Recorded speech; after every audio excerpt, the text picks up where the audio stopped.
नमस्कार बच्चों, मेरा नाम तरुण अग्रवाल है। स्वागत करता हूं आपको आपके अपने चैनल अड्डा 247 में। सभी बच्चों को नमस्कार, आदाब, सत श्री अकाल, गुड इवनिंग बच्चों। कैसे हैं आप सभी लोग? मैं उम्मीद करता हूं सब बच्चे मेरे अच्छे होंगे, मज़े में होंगे और घर पर आप जो स्टे कर रहे हैं वो सेव कर रहे होंगे बच्चों। ठीक है, घर पे तैयारी करते रहिए, बिल्कुल तैयारी करते रहिए, अपनी प्रिपरेशन को बूस्टअप करते रहिए। आज का जो मैं सेशन लेके आऊँगा आपके लिए बच्चों, वो सेबी ग्रेड ए 2020 से लेके आया हूँ। इससे पहले भी मैं एक इम्पॉर्टेंट सेशन लेके आया था आपको कि important questions of quantitative aptitude. तो उसी सीरीज को आगे बढ़ाते हुए आज ये दूसरा क्लास में लेके आया हूँ, सब important questions of quant section. कुछ क्वेश्चन हम लोग डिस्कस करेंगे, कैसे क्वेश्चंस आपके बैंकिंग के एग्जामों में आते हैं, कैसे पैटर्न आपके सेबी के एग्जाम में दिखेंगे। एक एक करके सारे क्वेश्चन हम लोग डिस्कस करेंगे और आप देखना कैसे क्वेश्चंस होते हैं, क्या लेवल होता है और उनको सॉल्यूशन करने का क्या वे होता है। वो सारी बातें आप सीखोगे, एक एक करके क्वेश्चन को हम लोग डिस्कस करेंगे। बने रहना शुरू से लेकर एंड तक, आखिरी तक। और आप फील करोगे सेशन लेने के बाद कि कुछ ना कुछ बच्चों 1 घंटा या आधा घंटा आपने सेशन को दिया है, कुछ ना कुछ सीख के निकले हो आप, प्रॉमिस। ठीक है, चलिए स्टार्ट करते हैं आज का session. Are you ready guys? एक बार थम्स अप करना कमेंट सेक्शन में। Some important arithmetic word problems. पहला क्वेश्चन आपकी कंप्यूटर स्क्रीन पर आ रहा है। This is your first question. Question क्या कह रहा है, एक बार क्वेश्चन पढ़ते हैं ध्यान से। बहुत आराम से क्वेश्चन सीखेंगे धीरे धीरे, ठीक है। चलिए, घबराना नहीं है बिल्कुल भी, क्वेश्चन के लेंथ को देख के घबराना नहीं है। The production of a company has ups and down every year. जो प्रोडक्शन है कंपनी का वो अप्स एंड डाउन होता है हर साल। The production increase for 2 consecutive year consistently by 15%। पहले 2 साल कंटिन्यूस 15% प्रोडक्शन बढ़ा। In the third year it decrease by 20%। ठीक है, again in the next 2 year it increased by 25% each year and decreased 10% in the third year. ठीक है, we start counting from 2014 approximately what will be the effect on the production of 2018। 2014 से start करते हैं हम लोग और 2018 तक जाना है और हम देखेंगे 2014 से लेकर 2018 तक कितना इफेक्टिव प्रोडक्शन बढ़ा या घटा है। ठीक है बच्चों, देखना बड़े ध्यान से, ध्यान से समझना मेरे प्यारे विद्यार्थियों, मेरे प्यारे स्टूडेंट्स। देखना आप, ये 2014 है, 2014 से स्टार्ट कर रहे हैं। 2014, उसके बाद 2015, उसके बाद 2016, 2017 और 2018। ठीक है, चलिए। अच्छा, पहले 2 साल देखो, पहले 2 साल 15% बढ़ा है, तो 2014 से 2015 तक 15% बढ़ा होगा, फिर 15% बढ़ा होगा, फिर थर्ड ईयर 20% डिक्रीज हुआ। ठीक है, लिख दिया। अब आगे क्या बोल रहा है, आगे नेक्स्ट 2 ईयर 25% बढ़ा। तो हमें तो 2018 तक पूछना है, तो हमें आगे क्यों बढ़ना है, इतना ही रुक जाओ। तो मैं मान लेता हूँ बेटा 2014 में जो प्रोडक्शन था वो 100 था, लेट कर लिया 100। देखो कैसे यूनिक सॉल्यूशन किए जाते हैं, अगर आपके पास कंसेप्ट है, कोई ट्रिक नहीं लगती इन क्वेश्चंस में। अगर आपका प्रोडक्शन 15% हो गया तो कितना हो गया, देखो 100 का कितना परसेंट, 115% इंटू फिर 15% बढ़ गया, फिर कितना हो गया 115%। फिर 20% घट गया तो कितना हो गया बेटा 80%। फिर 25% इंक्रीज हो गया, फिर कितना हो गया बेटा 125%। इसको सॉल्व करना है बस आपको, इसको प्यारे बच्चों सॉल्व करना है। एक चीज बताओ, अगर आपका प्रोडक्शन 15% इंक्रीज हुआ तो आपका प्रोडक्शन कितना हो गया, 115% नहीं हो गया? यहाँ भी 115% नहीं हो गया बेटे, यहाँ पे 80% नहीं हो गया बेटा जी, और यहाँ कितना हो गया 125%। ठीक है, अब देखो सॉल्व करो। 100 से 100 कैंसिल आउट, 20 के टेबल से 4 टाइम्स, 20 के टेबल से 5 टाइम्स, 25 के टेबल से 5 टाइम्स, ये आपका 4 टाइम्स। 4 से 4 कैंसिल आउट, 5 से 5 कैंसिल आउट। ठीक है बेटा, 115 का स्क्वायर, आप जानते हैं अगर किसी दो नंबर का स्क्वायर करते हैं जिनके यूनिट प्लेस पर 5 होता है तो क्या करते हैं, 25 तो आएगा ही आएगा। 11 का नेक्स्ट नंबर कौन सा होता है, 11 गुणा 12 मतलब 132। तो यहाँ पर ओवरऑल आ रहा है 132 25 अपॉन 100, 132.25। तो 2018 में कितना प्रोडक्शन हो गया, 132.25। बोलो बेटा, और 2014 में कितना था 100, तो कितना परसेंट इंक्रीज हुआ, 100 से प्रोडक्शन कितना हो गया 132.25। तो लगभग अप्रोक्सीमेटली कितना बढ़ गया, 32.25 के आसपास है ना, इंक्रीज्ड। और यही आपके क्वेश्चन का आंसर 32 इंक्रीज। तो डिक्रीज मत लगा देना, इंक्रीज आपका आंसर है, option number B is correct. समझ में आया? मैं एक बार आपको एक्सप्लेन करता हूँ, मेरे शब्दों पे आप सारे बच्चे ध्यान देना मेरे प्यारे विद्यार्थियों। देखो बात हो रही थी 2014, 2014, 2015, 2016, 2017 और 2018। पहले 2 ईयर 15% इंक्रीज हुआ, 15% यहाँ पर, 15% यहाँ पर, फिर डिक्रीज 20%, फिर आगे क्या हुआ, फिर इंक्रीज होता चला गया 25% प्लस 25। अब यहीं रुक जाना क्योंकि 2018 के बाद तक नहीं पूछा, 2018 के बाद नहीं पूछा है आपसे।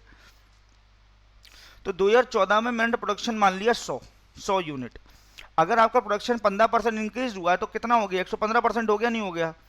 फिर 115% हो गया, फिर 80% हो गया, फिर 125% हो गया। अगर इंक्रीजमेंट हो रहा 100 में ऐड होगा, डिक्रीजमेंट हो रहा 100 में से माइनस होगा। तो 100 का 115%, फिर उसका 115%, फिर उसका 80%, फिर उसका 125%। तो उसको कैलकुलेट किए तो आया कितना, 132.25। मतलब आपका प्रोडक्शन 2014 में 100 था और 2018 में कितना हो गया, 132.25। कितना बढ़ गया, 32.5, 25 के आसपास। तो वही परसेंट में होगा। Option number B is correct. समझ में आ रहा है मेरे प्यारे बच्चों? समझ में आ रहा है आपको? मैं उम्मीद करता हूं सभी बच्चों को चीजें क्लियर होंगी। एक बार इसका फटाफट स्क्रीनशॉट ले लो आप, फटाफट बच्चों स्क्रीनशॉट लेना। वीडियो अच्छी लगे तो वीडियो को लाइक करना मना भूलिएगा प्लीज।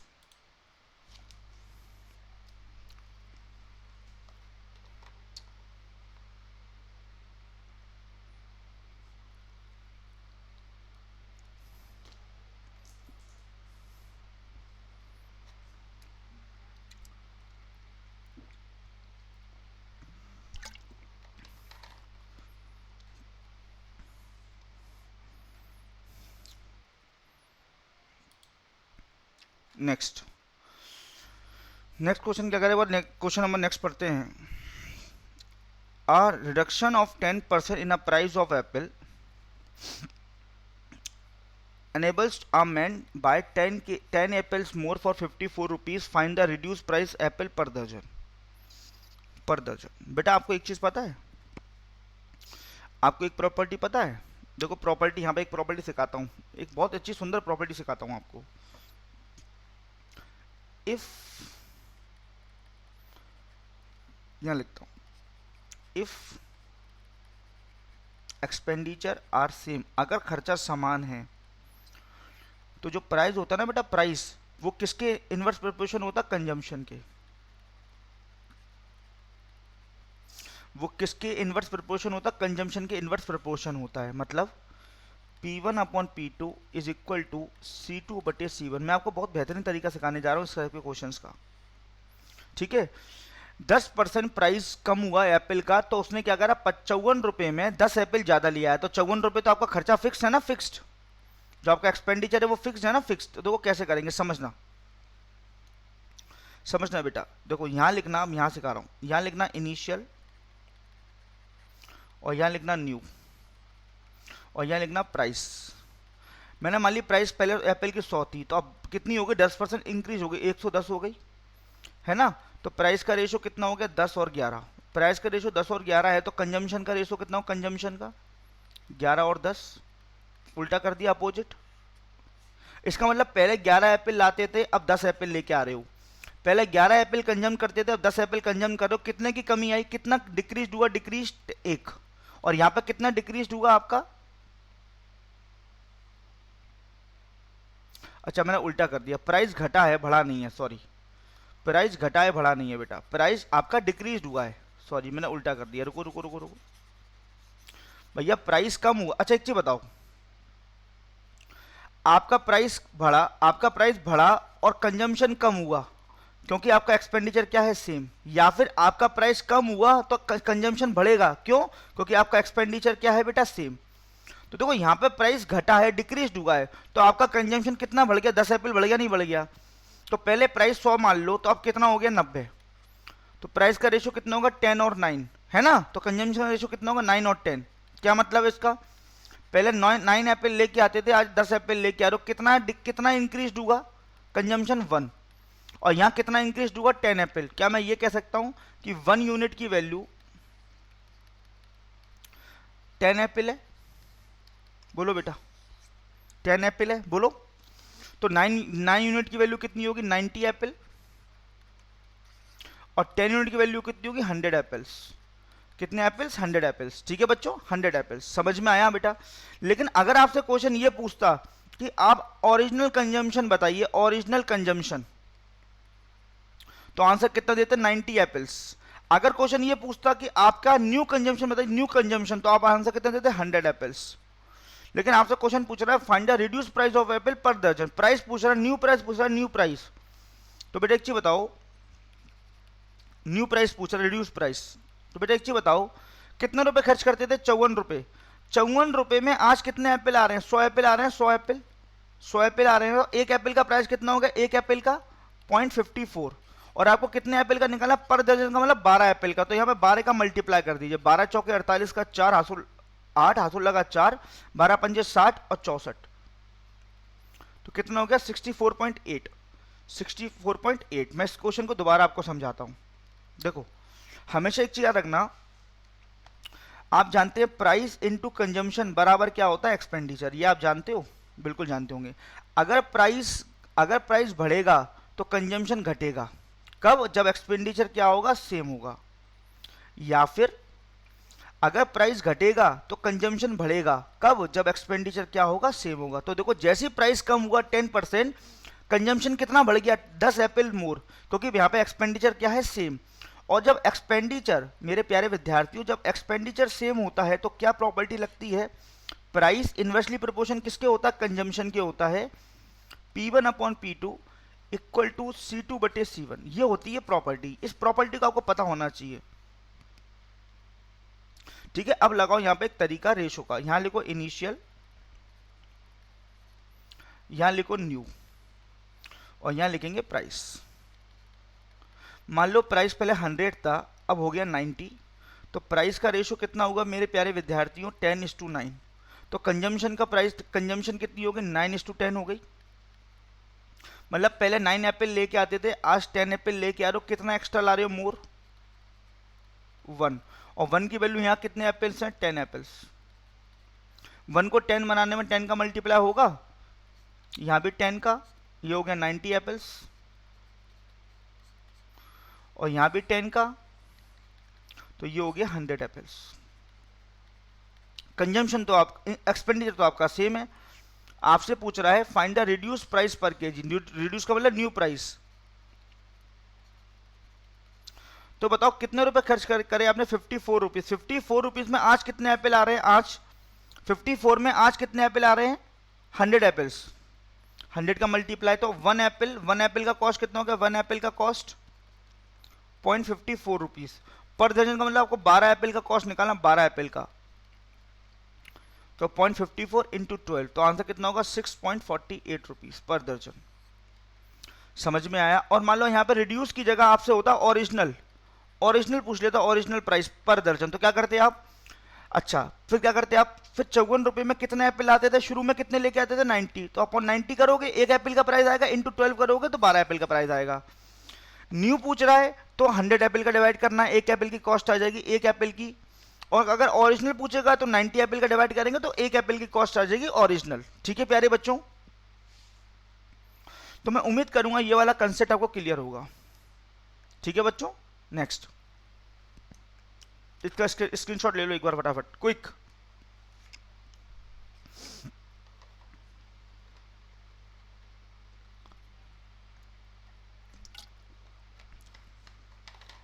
बेटा देखो, अगर आप ट्रिकों के भरोसे जाओगे ना तो फिर एग्जाम आपके भरोसे नहीं होगा, एग्जाम कोई और ले जाएगा आपका।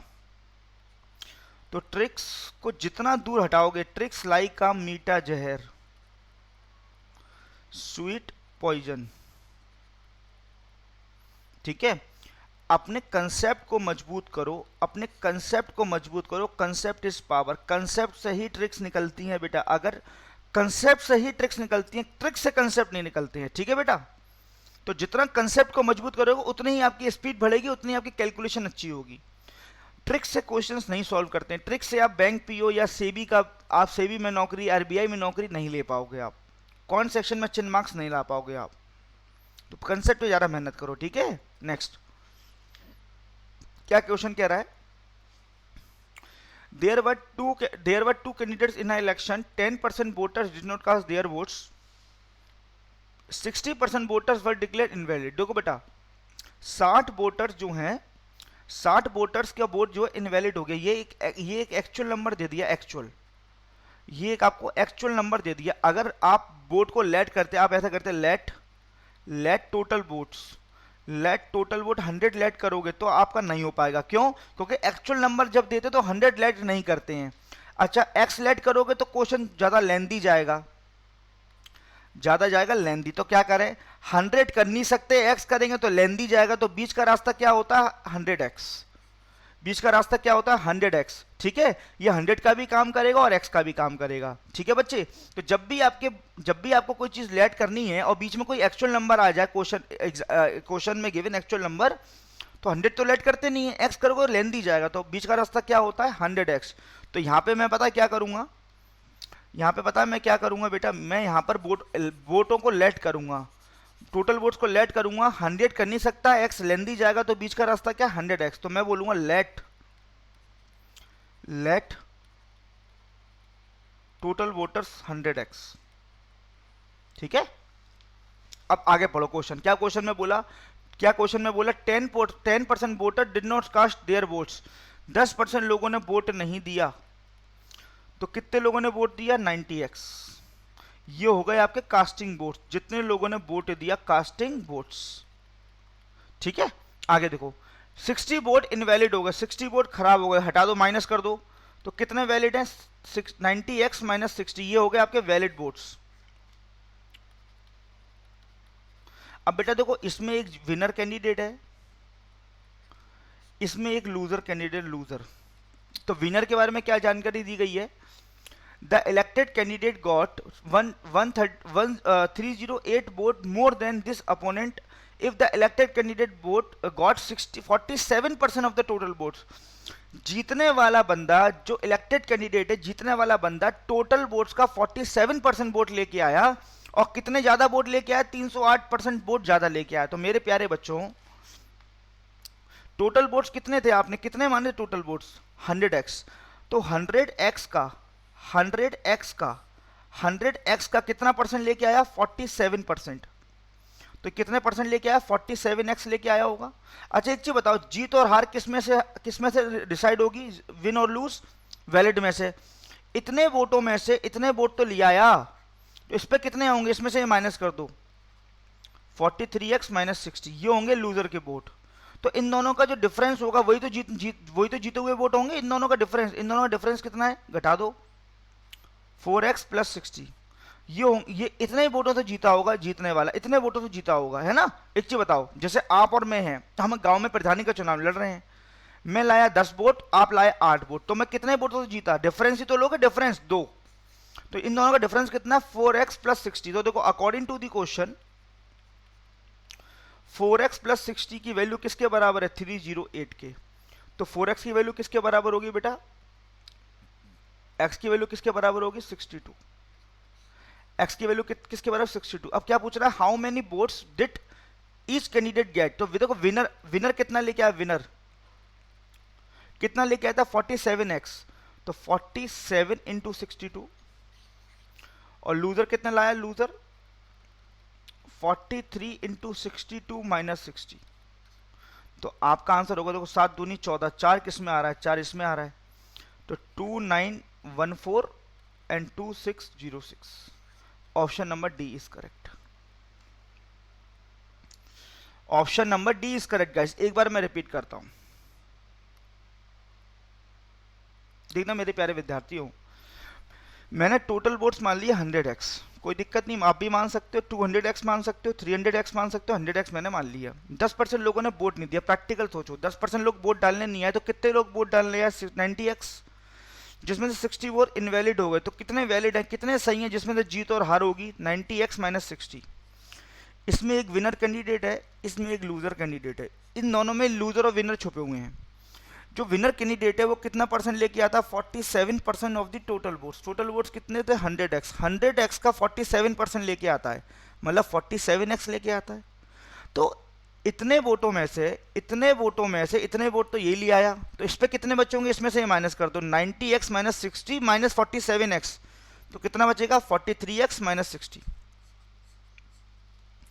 इतना लाया विनर, इतना लाया लूजर, दोनों का डिफरेंस कितना, कितने वोटों से जीता, दोनों का डिफरेंस देख लो 4x प्लस 60। बेटा जब आप डिफरेंस लोगे ना, जब आप डिफरेंस लोगे 47x में से जब आप घटाओगे ना 43x माइनस का 60 घटाओगे, तो 47 में 43 गया, 4x बचेगा, माइनस माइनस प्लस हो गया, प्लस 60 आ जाएगा, ऐसे डिफरेंस। और यह डिफरेंस कितना, कितनों से जीता है, 308।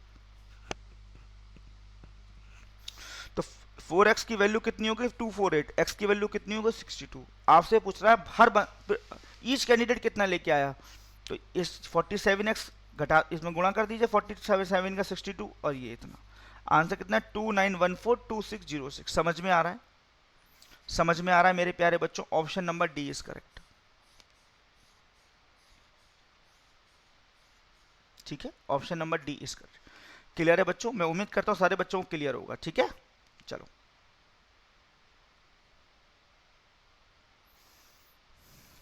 ठीक है, एक बार इसका स्क्रीनशॉट ले लो आप सभी बच्चे।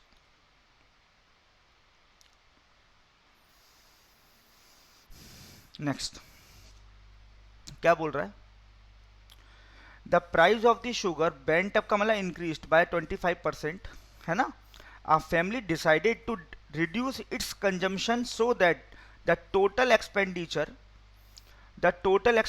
समझना बेटा, the total expenditure increased only 108, है ना 108। ठीक है, if 25 kg of sugar consumed previously then how many kg of sugar must be consumed now।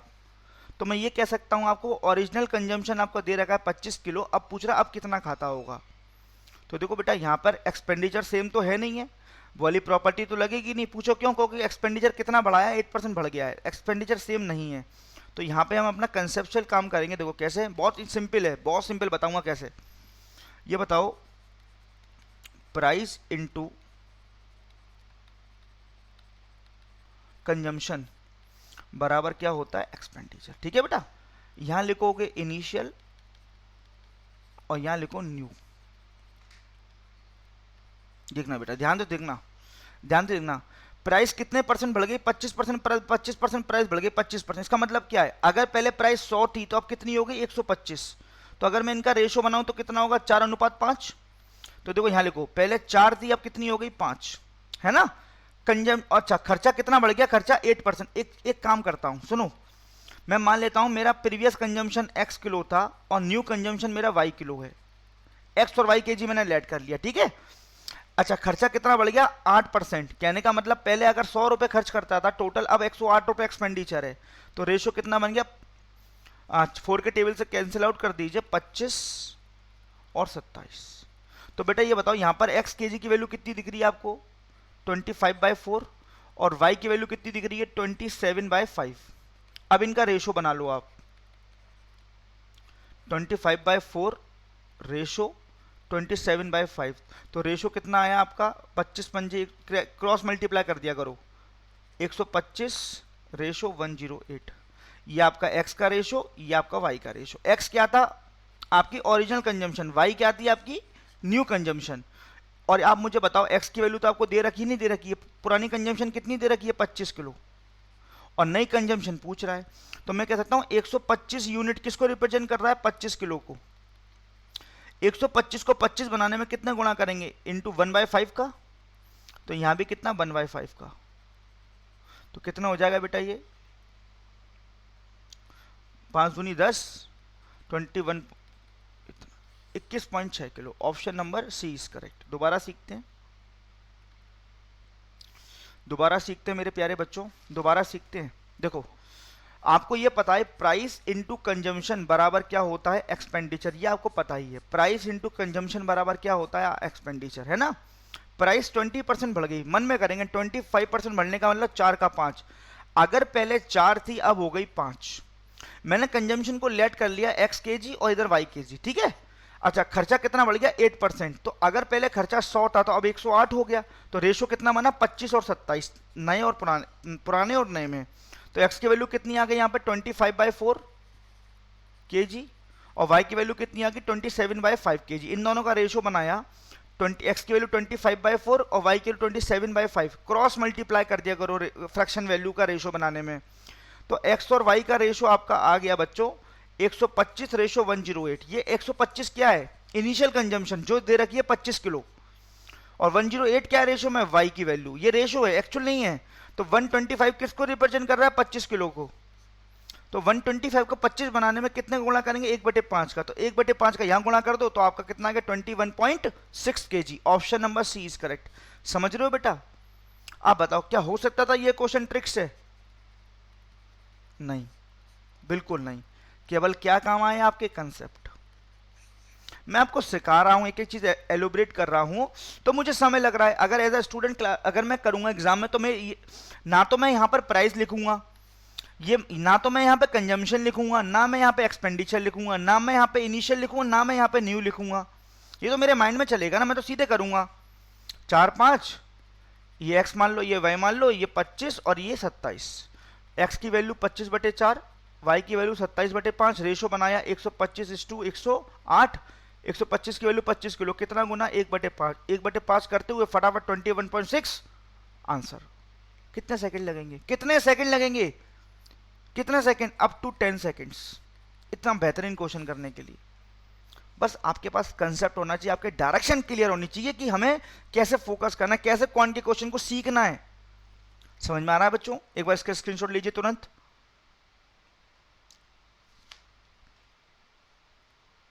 Next, अब देखो कितना बेहतरीन क्वेश्चन है। क्या कह रहा है?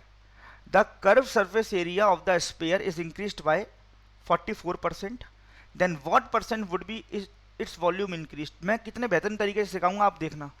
ये बताओ, स्फीयर का जो कर्व सरफेस एरिया होता है वो कितना होता है? 4πr², ये होता है। और वॉल्यूम कितना होता है? 1/3πr³ है ना। अब मुझे ध्यान से सुनना, ये है CSA का फॉर्मूला और ये है वॉल्यूम का फॉर्मूला। देखो फॉर्मूले से काम नहीं करेंगे। देखो ये बताओ बेटा, यहाँ पे ये वाला टर्म्स तो कांस्टेंट है ना, 4π। यहाँ पे 4π तो कांस्टेंट है ना, कांस्टेंट टर्म कांस्टेंट। और r का कितनी बार गुणा किया? 2 बार। r का कितनी बार गुणा किया? 2 बार, 2 टाइम्स। वॉल्यूम में 1/3π तो कांस्टेंट है ना, कांस्टेंट, लेकिन r का कितनी बार गुणा किया? 3 टाइम्स। तो अभी आपको जो 44% इंक्रीज हुआ इसका एरिया, वो किसका एरिया हुआ? कर्व सरफेस एरिया का। अब बेटा एक चीज बताओ, सुनो ध्यान से। यहां लिखेंगे इनिशियल और यहां लिखेंगे न्यू। भी बताओ, कर्व सरफेस एरिया का फॉर्मूला होता है 4πr²। r कितनी बार मल्टीप्लाई हुआ? 2 बार। तो 2 बार रेशो लिखेंगे। मैं मान लेता हूं पहले x था अब y हो गया, पहले x था अब y हो गया। ये रेशो को 2 बार रिपीट लिखते हैं, ठीक है। इनका गुणा करा, ये आया x², इनका गुणा किया, ये आया y²। तो देखो ये जो चेंज आएगा, ये जो चेंज आएगा, ये एरिया का चेंज आएगा, एरिया का। अब मेरे एक चीज बताओ, एरिया कितना बढ़ गया था? 44%। 44 का मतलब क्या है? 100 का कितना हो गया? 144। तो मैं ये कह सकता हूं x² अपॉन y² की वैल्यू कितनी है? 100/144।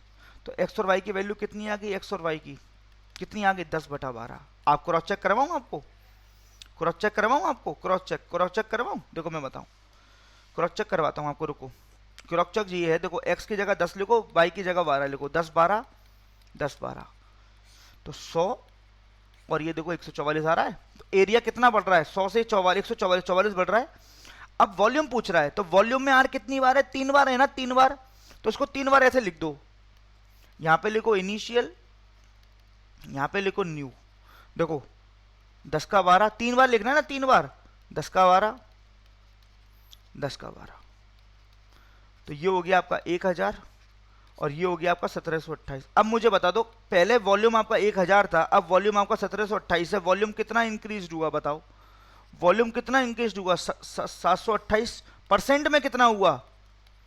728/1000 गुणा 100, कितना परसेंट? 72.8%।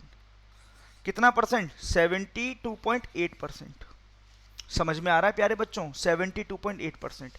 बहुत ही बेहतरीन प्रश्न है बच्चों, बहुत ही मुझे नहीं पता था इनिशियल कितना था देखो आपका, देखो आपका एरिया कितना परसेंट बढ़ा, 44%। इसका मतलब एरिया कब बढ़ा होगा, एरिया आपका 44% कब बढ़ा होगा भैया, एरिया का फॉर्मूला क्या होता है, 4 पाई r² होता है। एरिया कब बढ़ा होगा, जब रेडियस इंक्रीज हुआ होगा, जब रेडियस में इंक्रीज हुआ होगा तभी एरिया बढ़ा होगा। रेडियस कितनी बार गुणा हो रहा है, 2 बार फॉर्मूले के मुताबिक। तो मुझे नहीं पता रेडियस कितना बढ़ा है, तो मान लेता हूं रेडियस पहले एक्स थी अब हो गई वाई, रेडियस पहले एक्स थी अब हो गई वाई, सेम पहले एक्स थी अब हो गई वाई, तो पहले रेडियस x² थी अब हो गई y²। तो एरिया 100 से कितना बन गया, 144। तो यहाँ पे x और y की वैल्यू आ गई 10 और 12। इसका मतलब पता क्या है, 10 और 12 क्या आया है, मान लो रेडियस पहले पहले 10 थी अब कितनी हो गई 12, तो रेडियस कितनी बढ़ी, 2, कितने से, 10 से, तो 20, तो कितना होगा 20%। समझ में आया। ये अगर इस क्वेश्चन में आपसे पूछ लेता रेडियस कितना परसेंट इंक्रीज हुई है, तो सीधा आंसर क्या बोलते, 20%।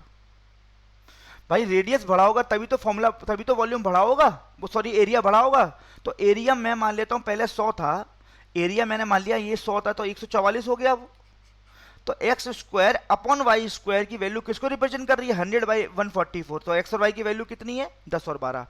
मतलब पहले रेडियस 10 था अब रेडियस हो गया 12, और वॉल्यूम में रेडियस कितनी बार गुणा हो रहा है, 3 बार, तो 3 बार लिखेंगे 10 का 12, 10 का 12, 10 का 12। तो वॉल्यूम पहले 1000, अब वॉल्यूम आ जाएगा सीधे, क्यों, क्योंकि 1/3, देखो वॉल्यूम में 1/3 पाई, ये तो कांस्टेंट होता है ना, कांस्टेंट, इसको तो कभी चेंज करते ही नहीं है। मतलब पहले 1000 था अब 1728 हो गया, कितना वॉल्यूम बढ़ गया, कितना वॉल्यूम बढ़ गया, 728, कितने से, 1000 से, तो कितना 72.8%। समझ में आ रहा है बच्चों, मैं उम्मीद करता हूं सभी बच्चों को चीजें क्लियर होंगी। नेक्स्ट, ध्यान से सुनना, ध्यान से सुनना, क्वेश्चन क्या कह रहा है। Two containers A and B of same capacity are mixed into the bigger container. Container A contains milk and water in the ratio 2:3, and container B contains milk, water, powder in the ratio 3:5:2. Then find the percentage of the quantity of milk in the bigger container. सारा खेल concept का, concept ratio, सारा खेल concept का है। देखो देखो बेटा, ये ए कंटेनर, ये एक कंटेनर लिखते हैं, यहाँ पे बी कंटेनर लिखते हैं। अच्छा, एक कंटेनर में क्या है, मिल्क एंड वाटर, और ये दोनों को जोड़ेंगे जे आ जाएगी कैपेसिटी। अच्छा, बी कंटेनर में क्या है, बी कंटेनर में मिल्क भी है, वाटर भी है, और पाउडर भी है। क्या है, पाउडर, पाउडर है ना। चलो इनको जोड़ेंगे, ये भी आपकी क्या आ जाएगी, कैपेसिटी। अच्छा, इसमें मिल्क और वाटर के रेशियो में 2:3, यहाँ पे कैपेसिटी है 5, और यहाँ पे रेशियो कितना है 3:5:2, यहाँ पे कैपेसिटी कितनी है 10। अच्छा, क्वेश्चन की नीड क्या है, क्वेश्चन की नीड क्या है, क्वेश्चन की नीड है दोनों की कैपेसिटी सेम होनी चाहिए। देखो यहाँ पे कैपेसिटी 5 है, यहाँ पे कैपेसिटी 10 है, इनको सेम करना है। इनको क्या करना है आपको, इनको क्या करना है, सेम। तो क्या करो, यहाँ 1 का मल्टीप्लाई कर दो और यहाँ 2 का मल्टीप्लाई कर दो। मतलब पूरे रेशो में यहाँ 2 का मल्टीप्लाई, और इस पूरे रेशो में यहाँ पर किसका मल्टीप्लाई, 1 का मल्टीप्लाई। तो ये तो रेशो वही रहेगा 3, 5 और 2। ये रेशो कितना हो जाएगा, 4 और 6। बोलो बेटा। तो जो बड़ा कंटेनर है, जो बड़ा कंटेनर है, बड़ा कंटेनर, ये बड़ा कंटेनर है, मान लो ये बड़ा कंटेनर है, जो बिग कंटेनर जिसमें आप माल डाल रहे हो ए और बी का, है ना, जिसमें देखो मिल्क कितना आ जाएगा, टोटल मिल्क बताओ, मिल्क कितना आ जाएगा, 4 ए से आएगा, 3 वहां से, मिल्क आ जाएगा 7। वाटर कितना आ जाएगा, 6 यहां से आएगा, 5 वहां से, कितना आ जाएगा 11। और पाउडर कितना आ जाएगा, पी, पाउडर कितना आ जाएगा 2। तो टोटल कैपेसिटी कितनी हो जाएगी बताओ जरा, 20 हो जाएगी total capacity. This is your total capacity bigger container की टोटल कैपेसिटी। बोलो बेटा, 10 और 10 20 हो जाएगी ना। अब क्वेश्चन क्या पूछ रहा है, find the percentage of quantity of milk in the bigger container. Milk का परसेंटेज कितना, मिल्क का, तो मिल्क कितना है इसमें यार, बिगर में 7 है ना, 7 कितने में से, आउट ऑफ 20 मल्टीप्लाई 100, तो कितना हो गया बेटा ये आपका 35%। कितना हो गया बेटा आपका 35%। क्लियर है बात, 35%। समझ में आ रहा है बेटा, कितना है 35%। ठीक है, तो इतने बेहतरीन बेहतरीन क्वेश्चंस आते हैं, इनका बेहतरीन सॉल्यूशन मैं आपको दे रहा हूं। नेक्स्ट क्वेश्चन क्या कह रहा है बेटा, there are 34 girls in a class, ठीक है, the average percentage marks of the girls is 84%, the average marks of the boys is 82%। If the total student is 60, देखो टोटल स्टूडेंट 65 है, जिसमें गर्ल्स कितनी है 34, तो बॉयज कितने होंगे आपके 31, है ना बेटा। Find out the average percentage of the class. बेटा आपको पता है एलिगेशन क्या होता है, एलिगेशन क्या होता है, जब किसी दो वैल्यू को मिक्स कर कर, जब किसी दो वैल्यू को मिक्स कर कर एक नई नई वैल्यू बन जाती है तो उसमें एलिगेशन लगता है।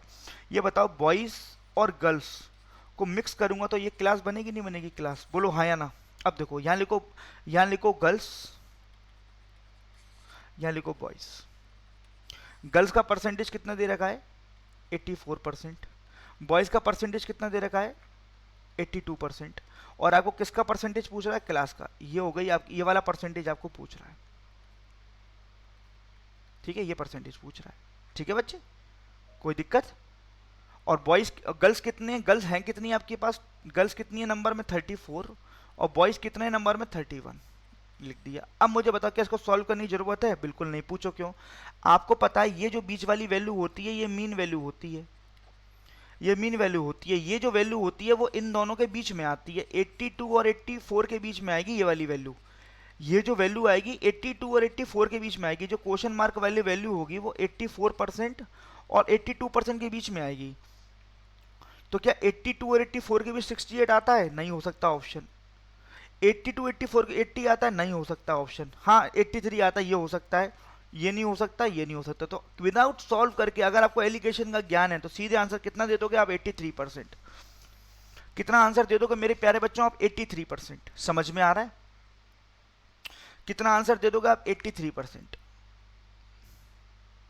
क्लियर है बच्चों। और नॉर्मल सॉल्व करोगे तो बहुत टफ पड़ जाएगा, नॉर्मल अगर सॉल्व करोगे तो मैं करा देता हूँ, मैं नहीं कराऊंगा दिखा देता हूँ। ये 84% था, ये 82% था, ये बीच में x% मान लेते हैं, ये लड़कियां थी गर्ल्स, ये बॉयज थे, और गर्ल्स और बॉयज का रेशियो कितना दे रखा था 34 गर्ल्स और 31। अब मुझे बताओ क्रॉस डिफरेंस लोगे तो यहाँ पर x माइनस 82 करोगे और यहाँ पर 84 माइनस एक्स करोगे, ठीक है। अब अकॉर्डिंग टू दी क्वेश्चन क्या करोगे पता है आप, x minus 82 upon 84 minus x बराबर कितने के 34 अपॉन 31, ऐसा क्रॉस मल्टीप्लाई करोगे x की वैल्यू आएगी, वही आपका आंसर होगा। और आप देख लेना x की वैल्यू आपकी अप्रोक्सीमेटली 83% ही आएगी। तो आप ये तरीका मत अपनाना, क्योंकि आपको रेशो का ज्ञान है ना, आपको तो एलिगेशन का ज्ञान है ना, ज्ञान, तो ये आपका बहुत लेंदी पड़ जाएगा। सीधे मेरे माइंड में स्ट्राइक किया यार ये जो बीच वाली वैल्यू है, हाँ अगर दो ऑप्शन ऐसे होते, मान लो एक ऑप्शन यहाँ पे ये हो जाता 80, मान लो ये ऑप्शन हो जाता 83.5 दे देता मान लो एक ऑप्शन में, फिर तो हमें ऐसे जाना पड़ता। लेकिन जब एक ही ऑप्शन है जो इन दोनों के बीच में मिट कर रहा है तो डायरेक्ट आंसर 83% ही तो होगा, क्यों हम सॉल्व करें भाई, पागल थोड़ी ना है। क्लियर हो रहा है बच्चों, समझ में आ रहा है मेरे प्यारे विद्यार्थियों आपको, क्लियर है बात बच्चों। नेक्स्ट क्वेश्चन क्या कह रहा है, देखो पाइप एंड सिस्टम का क्वेश्चन आ गया। नेक्स्ट क्वेश्चन क्या कह रहा है, a tank is filled by a pipe A in 5 hours due to leakage in the bottom of the tank. टंकी में लीकेज होने के चक्कर में वो टंकी को भरने में कितना समय लेता है, 30 मिनट ज़्यादा लेता है। 30 मिनट का मतलब क्या है, अगर पहले 5 घंटे टंकी में लग रहे थे भरने में, अब 5.5 घंटे लगेंगे, 5.5 30 मिनट ज़्यादा, 5.5 घंटे का मतलब क्या है 11/2 आवर्स। तो देखो मैं क्या करता हूँ, मैं देखो कैसे करूँगा, आप देखना स्पीड से, आप 50 चीज़ें करते होंगे। देखो पाइप ए अकेला पूरी टंकी को भरने में 5 घंटे लेता है, और pipe A plus leakage, L का मतलब लीकेज, ये दोनों मिलकर टंकी को कितने घंटे लेते हैं, 30 मिनट ज़्यादा लेते हैं। 30 मिनट ज़्यादा का मतलब 5.5 घंटे, और 5.5 घंटे का मतलब क्या होता है 11/2 आवर्स। तो मैं ये कह सकता हूँ मैं ये कह सकता हूँ बच्चे समझना, मैं ये कह सकता हूँ पाइप ए पूरी टंकी को भरने में कितना समय लेता है अकेला 5 घंटे, और pipe A plus L, L का मतलब यहां पे क्या है लीकेज, एल का मतलब यहां पे क्या है बेटा लीकेज, 11/2। अब इनका एलसीएम लो, देखो आप जानते होंगे, आप जानते हो एलसीएम किसका लोगे, 5 का और 11 का, एलसीएम कितना हो गया 55। ये हो गई टोटल कैपेसिटी, है ना। ये एफिशिएंसी कितनी आ गई, यहाँ पे एफिशिएंसी आ गई कितनी, अगर 5 घंटे में 55 पानी भरते हो तो 1 घंटे में कितना भरते होंगे 11 यूनिट, और ये घंटे में कितना भरते होंगे 10 यूनिट। बोलो बेटा। अब मुझे एक चीज बताओ, पाइप ए प्लस लीकेज दोनों मिलकर 1 घंटे में 10 यूनिट पानी भरते हैं, और पाइप ए अकेला 1 घंटे में कितना भरता है? 11 यूनिट पानी भरता है। तो इसका मतलब लीकेज 1 घंटे में कितना यूनिट खाली करता होगा? 1 यूनिट। बोलो हाँ या ना।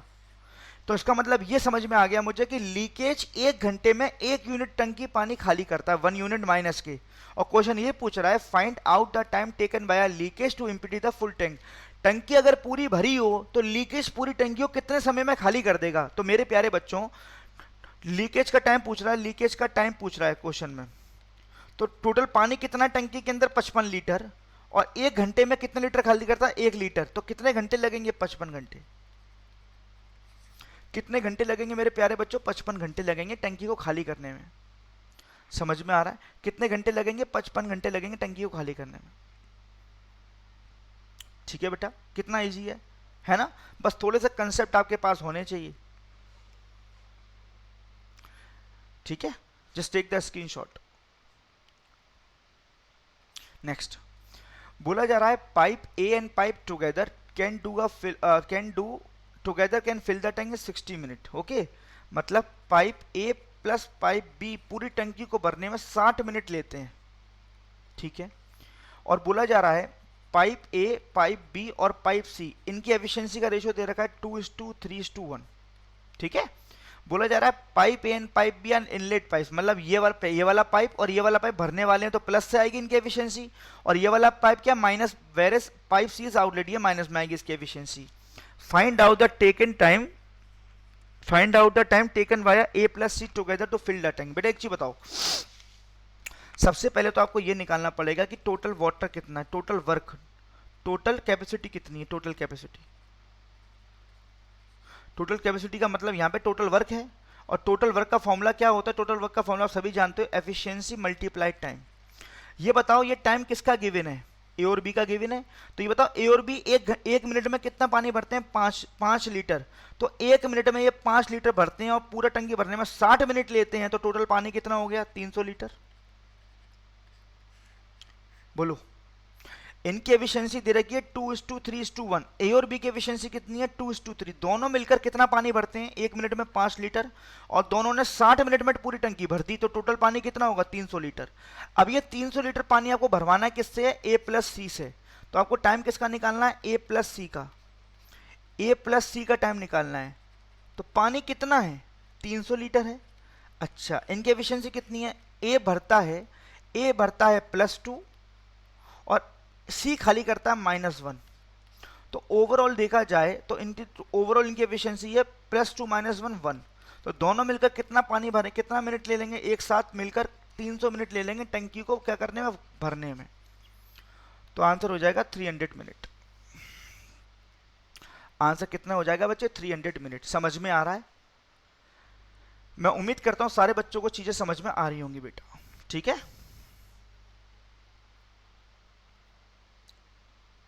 9th देखो 9th क्वेश्चन क्या कह रहा है? The amount is 2.225 times of the sum after 2 years at the compound interest compounded annually, find the rate of interest per annum. बेटा एक चीज बताओ, जब आपको रेट ऑफ इंटरेस्ट निकालनी होती है ना, rate of interest per annum निकालनी होती है, तो इसका फॉर्मूला क्या होता है? इसका फॉर्मूला होता है बेटा 1 ईयर का इंटरेस्ट नीचे upon principal multiply 100 upon principal multiply 100, ये होता है फॉर्मूला, है ना? मतलब कहने का मतलब 1 साल का इंटरेस्ट आप ऊपर रखते हो, 1 साल का इंटरेस्ट आप ऊपर रखते हो, नीचे आप प्रिंसिपल रखते हो, मल्टीप्लाई 100 करते हो। ठीक है, अब देखो यहाँ लिखो P, यहाँ लिखो A का मतलब अमाउंट, P का मतलब प्रिंसिपल। ये बताओ 2 साल में आपका प्रिंसिपल कितना हो गया? आपका अमाउंट कितना हो गया? 2.25 टाइम्स ऑफ द सम का मतलब प्रिंसिपल। तो लेट कर लेते हैं, अगर प्रिंसिपल 100 है तो अमाउंट कितना हो गया इसका? 2.25 टाइम्स करेंगे 225 हो गया। लेकिन कितने साल में? 2 साल में। 2 साल दिए हुए हैं, लेकिन आपको कितने साल आना? 1 साल में आना, 1 साल में, क्योंकि आपको इंटरेस्ट 1 साल की चाहिए होती है। तो बेटा अगर आप 2 साल से 1 साल में आओगे तो इन दोनों का क्या कर लेना? Square root. अगर मान लो यहाँ पे 3 साल लिखे होते और आपको आना होता रेट ऑफ इंटरेस्ट निकालने के लिए 1 साल में, तो आपको यहाँ पे क्या करना पड़ता है, इनका क्यूब रूट। तो 3 साल तो है नहीं, यहाँ पर 2 साल हैं। अब बहुत से बच्चे बोलेंगे सर 3 साल हो तो 3 साल होते तो बेटा फिर परफेक्ट क्यूब रूट देता है यहाँ पर निकालने के लिए। 2 साल इसलिए स्क्वायर रूट दिया है करने के लिए, तो ये हो गया 10, ये हो गया 15।